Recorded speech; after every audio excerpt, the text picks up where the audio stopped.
Tuloy-tuloy ang pagdating ng mga pasahero sa Parañaque Integrated Terminal Exchange. Ilan sa kanila ang naubusan ng tiket? Nagbabalik si Gav Villegas.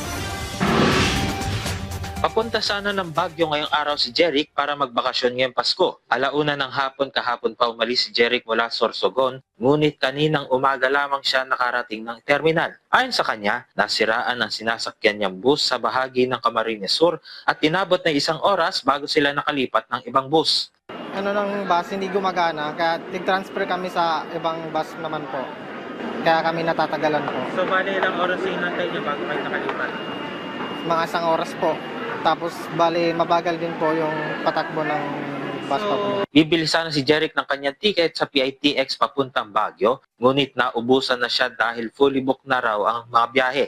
Kaya naman, walang choice si Jeric kundi magpunta ng Pasay para makahanap ng tiket. Fully book po yun dito. Kaya ngayon nag-iisip naman kami ng papuntang Pasay para doon maghanap ng masasakyan. Kung si Jeric ay naubusan ng tiket, nakabili naman agad ng tiket ang pasaherong si Grace na uuwi ng Nueva Ecija para ipagdiwang ang Pasko kasama ang pamilya. Ngayon lamang siya makakauwi matapos makapag-file ng leave sa kanyang kumpanya. Sama-sama lang po para sa pamilya.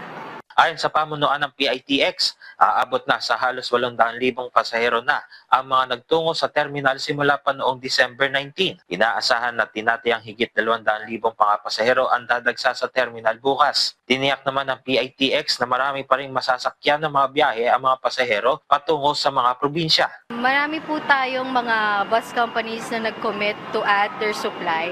And then syempre naman po, today po, marami po tayong mga LTFRB personnel na nag-i-issue na rin ng special permits para lang din po makatugon dun sa demand natin.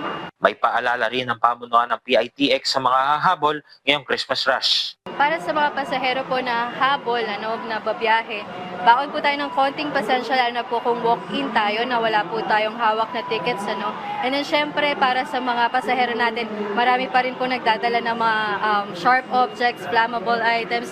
Please lang po wag na nating dalhin dahil po yan po ay mako-confiscate and then ito turn over na sa PNP. Gav Villegas para sa Pambansang TV sa Bagong Pilipinas.